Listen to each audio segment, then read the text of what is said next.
Today we're back looking at some true crime TikToks. Imagine getting married to a man and then 2 years later he chops you into 200 Oh pieces. In god. 2021, Nicholas Metzen married Holly Bramley.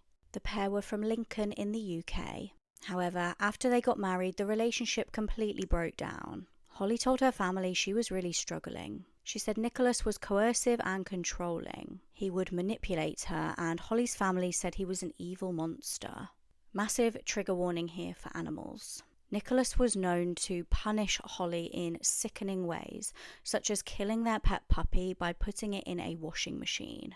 He left the puppy there for her to find. She'd once even run to a police station with their pet rabbits to try and save them from him. Holly was last seen alive on CCTV on the 17th of March 2023. Shortly after, police were asked to do a welfare check for Holly, so they turned up at the couple's flat. What they found deeply concerned them. They could smell a strong scent of bleach, and they noticed bloodstains in the kitchen, bathroom and bedroom. When they asked Nicholas where his wife was, he joked that she might be hiding under the bed. He then told them that she'd gone off with a mental health support group.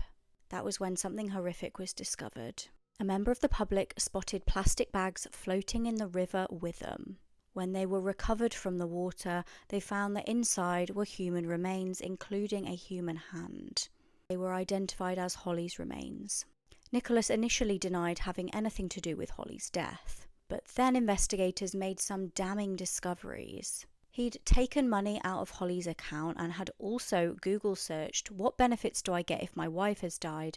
And can someone haunt me after they die?" He eventually pleaded guilty to her murder and admitted to having cut up her body and kept it in the flat for a week. He then contacted 28-year-old Joshua Hancock to dispose of the body. He paid him to do this. He tried to claim that he was being abused by Holly, and he showed investigators a bite mark on his arm. However, an expert examined the bite mark and stated that it appeared that that bite had occurred while Holly was actually in a headlock. Joshua also pleaded guilty for his part in this horrific crime. Frustratingly, it later transpired that Nicholas actually had numerous convictions against previous partners prior to marrying Holly. He'd been convicted for domestic assault as well as disclosing sexual images and breaching a restraining order. Holly's mum, Annette, spoke in court about how Nicholas had condemned the family to a life sentence of grief. He's actually due to be sentenced today, so I will update you guys in the comments as to what his sentence is. Okay, so I wasn't able to find what sentence he got, but hopefully he got a very, very long one. That's just awful, isn't it? First of all, the fact that she fell in love with someone like that, he probably seemed like the best guy ever whenever they first started dating. And then whenever they got married, his true colours bubbled to the surface. That is just so horrific, isn't it? And then it's the fact that somebody found that in a river. Could you imagine you going like a walk with your dog and you find like a suitcase, then you open it and you see that? It's just horrible, isn't it? Like, I don't understand how there's humans like that in the world. What's even more scary is a lot of times humans actually seem very, very charming. They trick and manipulate you into thinking that they're a good person, and then eventually they show their true colours. My sister's best friend, Rip Holly, we all miss you. Sometimes whenever we watch these TikToks, you kind of forget that it's an actual human. You're obviously shocked and disgusted by what the person done. However, that actually happened to somebody. This person knew who Holly was. Like, I just couldn't imagine that happening to a family member of mine or one of my friends. I do not want to imagine that. I mean, who would? And it's also the fact like it actually happened. There were so many red flags there. First of all, the thing to do with the animals, and then it's the fact that he had previous convictions. I wonder if she knew about them. I'm guessing she probably didn't. There is something in England, I'm not sure what it is, but basically you type your partner's name into it and it brings up if they have past convictions. There needs to be something like that in every single country in the world, because quite frankly, if you start dating somebody, you should know if they have a criminal past, especially a past like his. I would like to know the sentence he got. Okay, so I wasn't actually able to figure out what type of sentence he got. I'll try to put it up on the screen right now. I'm telling you right now, if it's a very, very short sentence, I'm going to be disappointed but not surprised. A lot of times people like him commit awful crimes and then eventually after a few years they get out. I hope in his case it's completely different. You know, I hope he is in jail until he dies. This woman created such disturbing videos that she was sentenced to 50 years in prison. Oh wow. This story is truly one of the worst things that I've ever covered here on TikTok, so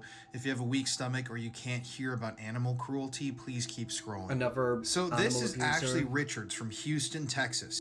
In 2015, she pleaded guilty to 4 counts of producing and 1 count of distributing these disturbing videos.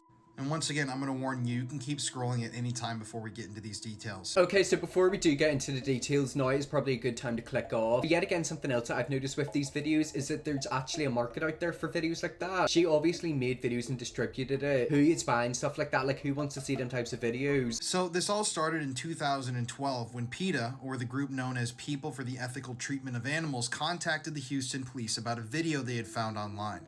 This film was titled Ebony Kill Cat, and it depicted extremely sadistic and cruel acts being forced upon a kitten. Oh no. So the police got into contact with the people from PETA, and they then sent them 20 additional videos.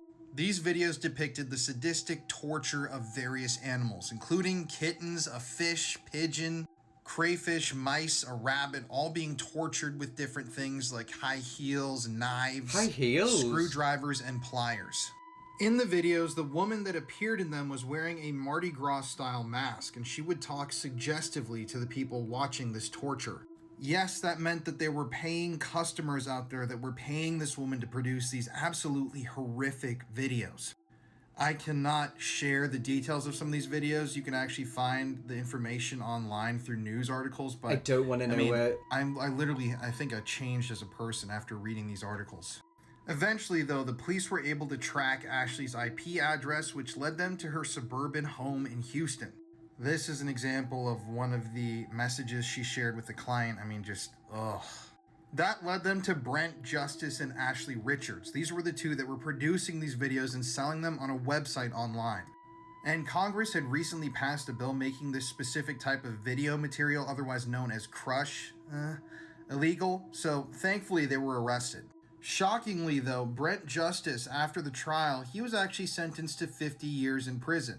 Shockingly, though, Ashley, the woman who actually carried out these acts on camera, was only sentenced to 10 years in prison. What a surprise. Now, personally, this is one of the most disturbing things I've ever read about, and I definitely think she should have been in prison for a lot longer, but that's the justice system. I'm actually quite surprised that they didn't move on to humans, because a lot of times serial killers start out by murdering animals. They start off with mice and then go on to kittens, dogs, and then eventually move on to humans. And yet again, it's the fact that people are paying them to make them videos. There's sick people out there, like them people are just as bad as her. And yet again, of course, I found a partner. Sick people like her always find people who are just as sick, if not worse than them. It genuinely haunts me to know that there's people like them out in the world. I accidentally saw a video like this as a child, and it severely impacted / traumatized me for years since. I feel like a lot of people in my generation have experienced that. There was literally kids in my school who would have videos of people being murdered on their phone, and they bring it up and show it to you. And keep in mind, I was 12, 13. It actually makes me think, would they be one of the paying customers? There's a lot of sick people in this world. I don't know how anyone would ever want a video like that on their phone, or why they'd even search for it. It's the fact that these people showing me the videos were 12 and 13. Why people that age got stuff like that? It makes you think, are they going to end up doing that? You know, are they going to be paying customers? Just 10, exactly, just 10. And the way the justice system is, she'll probably be out within 2 years for good behavior. She also probably won't be banned from having animals as well. I wonder what her family feel. You know, imagine knowing somebody who does that. They basically get paid to murder and torture animals. Like, it's just so weird. This police officer arrested a young girl, kidnapped her and murdered her. Sarah Everard was born in Surrey in 1987. At the time of her disappearance, she was living in the Brixton area and working as a marketing executive. On the 3rd of March 2021, I remember this. She was walking home from visiting a friend in Clapham, South London. At around 9 p.m, she began the 2.5-mile journey home from her friend's house. She'd initially been chatting to her boyfriend on the phone as she walked home. She was captured on camera walking alone at around 9:32 p.m. 3 minutes later, a bus CCTV camera captured her being kidnapped. Within a matter of 5 minutes, she was gone. She'd been stopped by Wayne Cousins. He was a police officer, and he used his powers to handcuff her at about 9:34 p.m. He was using the excuse of her breaching COVID guidelines. It transpired that on the 28th of February, Wayne had rented a white Vauxhall from a car hire company in Dover in order to kidnap a lone female. After kidnapping the vulnerable woman, he drove her to Kent. Police launched an urgent investigation when Sarah's boyfriend Josh reported her missing. On the 5th of March, Wayne was captured on CCTV filling a petrol container at a service station. He then shockingly burned Sarah's dead body inside of a fridge. On the 8th of March, he went off sick from work with stress. On the 9th of March, he was arrested. When officers asked, he initially denied knowing Sarah. He then concocted an elaborate story of how a gang of Eastern Europeans had threatened him and his family. He claimed that they had demanded that he would collect a girl for them. He claimed that he'd picked Sarah up and dropped her off for them as he was fearing for his family's life. Yeah, because that's believable. While he was in police custody, Wayne was hospitalised following a self-inflicted head injury. A week after she vanished, Sarah's remains were discovered in a woodland area of Kent. This was only metres away from land owned by Wayne. She had to be identified from dental records, and this happened on the 12th of March. On the day she was identified, Wayne was charged with kidnap and murder. He would eventually plead guilty to kidnap, murder, and R. It was discovered that Wayne had hired a car and bought a roll of strong tape days prior to the murder. This was obviously evidence of premeditation. He was sentenced to life in prison, but shockingly that was not the last we would hear of Wayne. He was charged with 4 further counts of indecent exposure related to alleged incidents in January and February. Not surprising. He pleaded guilty to 3 incidents.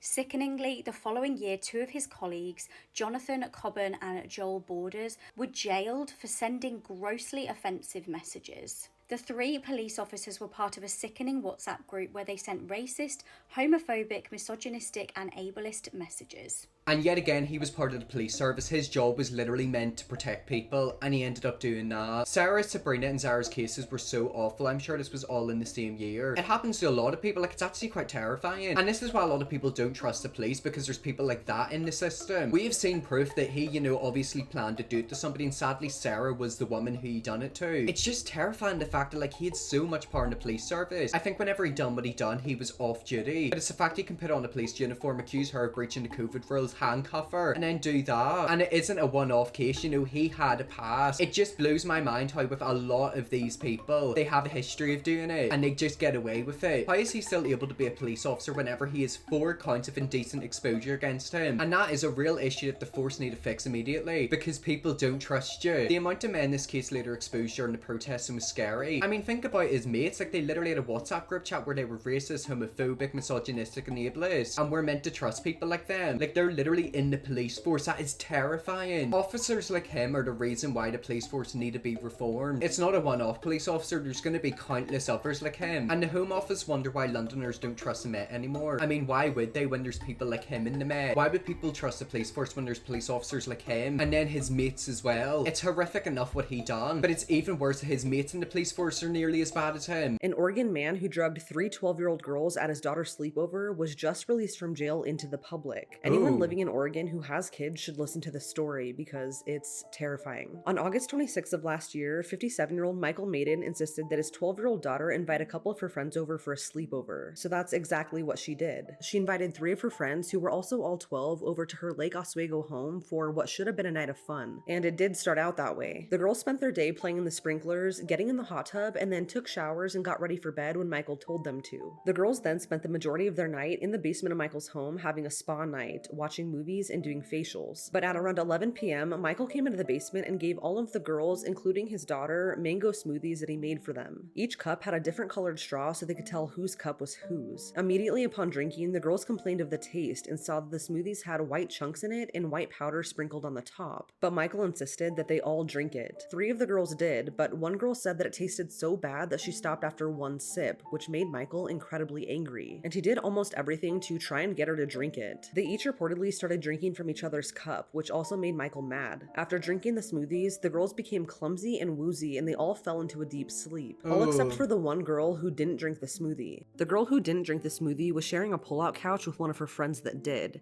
while Michael's daughter and another friend were in an adjacent room. According to the girl who wasn't drugged, Michael then came downstairs to check on them, and he did so a bunch of times. So much so that the girl became scared and pretended to be asleep, but she said that she could feel him watching her. At this point, she said that she was terrified that he was going to do something, and that fear was backed up when Michael began performing tests on the girls to make sure that they weren't awake. He would put his finger under the girls' noses and he would move their arms and bodies to make sure they were sleeping. At this point, the girl who was secretly awake could feel him begin to separate her from her friend, and so when he went back upstairs, the girl texted her mom to come and pick her up. She said, quote, "Mom, please pick me up and say I had a family emergency. I don't feel safe. I might not respond, but please come get me." End quote. Unfortunately, this was around 2 a.m. and her mom didn't get the messages. But thankfully, she was able to get a hold of another friend who sent her parents to pick the girl up. They gave the girl a ride home, who then woke up her mom and told her what happened, saying that she thinks her friends may have been drugged. Her mom then notified the other girl's parents, and they all showed up around 3 a.m. to pick up their kids. When they arrived, Michael initially resisted and told them to come back in the morning, but the parents said no and demanded to be let inside to pick up their girls. By the next day, all 3 girls were taken to the hospital where they tested positive for benzodiazepine, a depressant that produces sedation and hypnosis. When authorities went to Michael's home, they confiscated a Vitamix blender, a mortar and pestle, cups, straws, tramadol, and 5 bottles of temazepam.